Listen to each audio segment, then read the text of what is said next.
Saúde e doença, dois termos que andam de mão dada ou talvez não.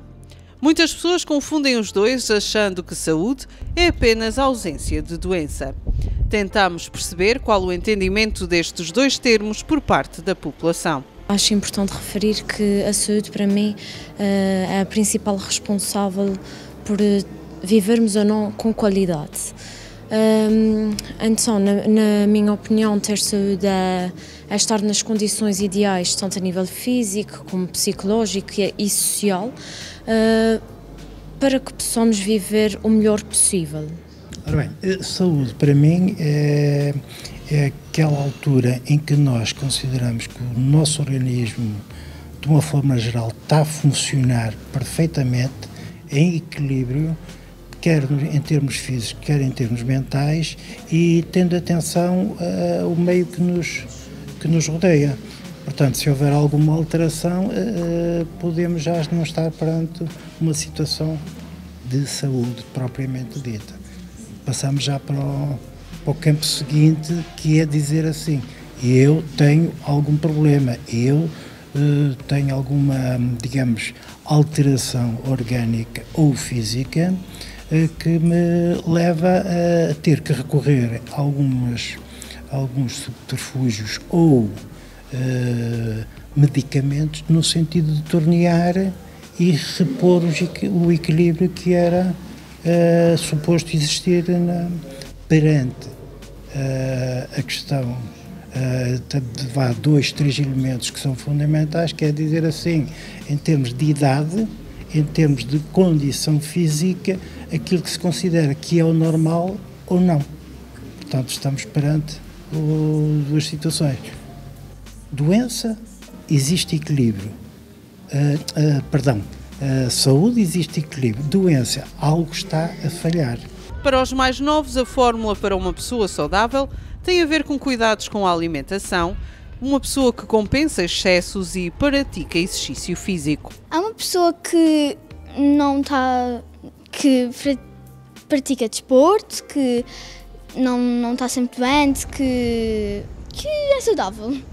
Eu costumo comer muitos doces, mas eu compenso isso com exercício físico, bebo muita água, como comidas muito saudáveis, como vegetais, como saladas.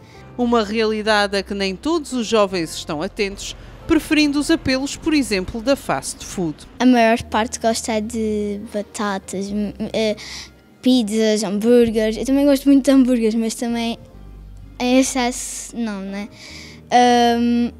Mas há uns que também são muito saudáveis, gostam muito de comer vegetais também. Mas afinal, o que é preciso para se ter saúde? Aqui as respostas diferem um pouco. Ora bem, portanto, para isso eu considero que há situações que nós devemos ter como base. Se nós tivermos objetivos em termos pessoais, em termos profissionais, isso leva a que, em termos de saúde, as coisas evoluam num sentido de equilíbrio. Se deixamos de ter objetivos, começamos a cair numa situação de dizer assim: falha-me isto, me sinto mal, estou mal disposto, tenho dor de cabeça, um bom descanso, que é fundamental, uma alimentação equilibrada para, digamos, a faixa etária em questão, para que tudo isso funcione perfeitamente. A prática do exercício físico, uma alimentação saudável e equilibrada, dormir as horas necessárias. A chave para ter saúde passa sobretudo por hábitos de vida saudáveis. A prática do exercício físico, tento ter sempre uma alimentação equilibrada, beber 1,5 litro de água no mínimo por dia, tentar manter as minhas relações sociais e familiares saudáveis, é basicamente ter bons hábitos. Procurar, portanto, isto tendo como base uma frase de um clínico que diz: tudo está dependente daquilo que nós ingerimos e daquilo que nós, digamos, consumimos em termos de energias. E, portanto, Em termos de líquidos, o não exagero, para mim, haver a variedade naquilo que se bebe, acho que é importante. Não estar dependente no sentido de dizer que só faço uma refeição boa se beber água, ou se beber vinho, ou se beber cerveja. Haver ali uma combinação que permita que o organismo esteja sempre disponível para receber um líquido que faz parte e que é necessário para o nosso organismo de uma forma geral e fluir com naturalidade. No que toca à alimentação, é procurar, não cometer exageros em termos daquilo que se come, compensar refeições mais pesadas com refeições mais ligeiras e não abdicando, às vezes, de determinados, transgressões, pequenas transgressões, procurar que essas transgressões não sejam consideradas perigosas. Porque beber álcool e chegar ao coma é uma transgressão muito acentuada e isso pode ter consequências gravíssimas. Portanto, no que toca à alimentação, abusar daquilo que se come no sentido de provocar uma congestão porque o organismo não foi capaz de absorver de uma forma natural, isso também já é uma alteração e uma transição muito perigosa. Catarina Simões, enfermeira há largos anos, explica que saúde não é sinónimo de ausência de doença, ao contrário do que se possa pensar. Muitas vezes e muitas pessoas, quando pensam em saúde, pensam basicamente que a saúde é a ausência de doenças.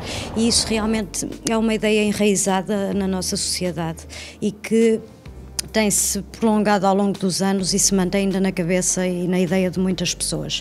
A verdade é que desde há algum tempo para cá que essa ideia começa a ser um bocadinho desmistificada e principalmente a partir de 1948, quando a Organização Mundial de Saúde veio dizer que a saúde é muito mais do que a ausência de doença, é assim um mais completo bem-estar físico, mas também mental, social, cultural e todas as vertentes que envolvem a pessoa enquanto ser humano e enquanto integrante de uma sociedade.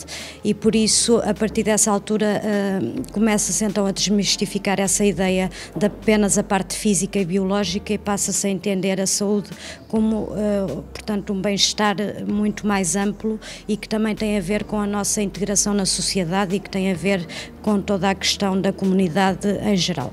Esta profissional de saúde deixa alguns conselhos que poderão fazer a diferença.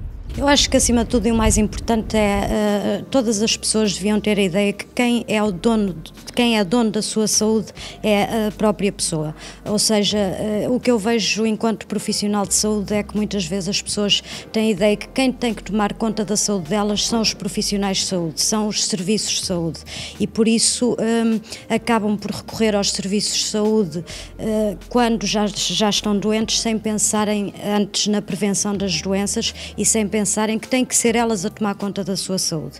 E, portanto, todas as pessoas deviam ter alguns cuidados para manter uma boa saúde, desde a prática de exercício físico, a uma alimentação e uma hidratação saudável e adequada à própria pessoa, boas horas de sono, controlar o stress, mas também controlar os fatores de risco, o tabagismo, o alcoolismo. Portanto, todas essas práticas que poderão agravar a própria saúde. E depois também fazer um seguimento da sua própria saúde, não recorrer ao hospital apenas quando se está doente. Ter o seu médico de família, recorrer aos centros de saúde quando se está saudável e para prevenir então uma possível doença. Importante é relembrar que as doenças que mais problemas causam à população portuguesa são doenças evitáveis com hábitos de vida saudáveis. A maioria, ou as doenças que mais frequentemente acometem os portugueses têm a ver com doenças evitáveis e que estão relacionadas com fatores de risco que são controlados pela própria pessoa, ou seja, há fatores de risco para algumas doenças que nós não podemos controlar e que têm a ver com a nossa genética, têm a ver com a sorte que nós temos, não é, de nos acontecer uma determinada doença, a sorte ou o azar, mas existem alguns que são controlados, como o tabagismo, o alcoolismo e uma alimentação má, e são esses fatores que vão levar às doenças como a hipertensão, a diabetes e a obesidade, que são as principais doenças que acometem os portugueses e que são facilmente evitáveis e poderiam ser facilmente evitáveis por nós. Motivos mais do que suficientes para que esteja sempre alerta não apenas a sinais de doença, mas sobretudo aos seus hábitos diários.